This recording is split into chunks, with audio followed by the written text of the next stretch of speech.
আসসালামু আলাইকুম। আজকে কিছু কথা বলবো আবিয়েতি যারা তাদের অনেক কাজে আসবে।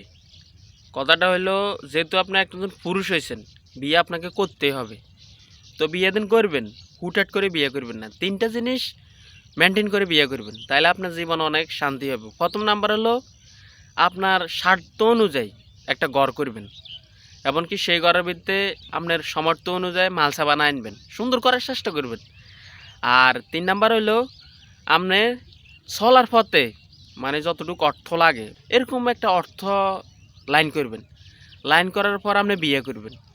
বিয়ে করার পর দেখবেন আপনার সংসারে শান্তি। নয়তো বা ধরেন আর মতন বউ খোঁড়া দিব, হয়ে খোঁড়া দিব, ওই যে আপনার পাড়া প্রতিবেশী খোঁড়া দিব কী করছত বা কী ইচ্ছত। আসলে নয়তো বা আপনার কোনো দিনে শান্তি হইতো না। বড় মন চাইলে বড়লে কোনানো যাইতেন, ঘুরতে হাঁটতেন না। মন চাইলে শখের কিছু খাইতে হাঁটতেন না। মন চাইলে শখের কোনো জায়গায় যাইতেন হাঁটতেন না বড়লই।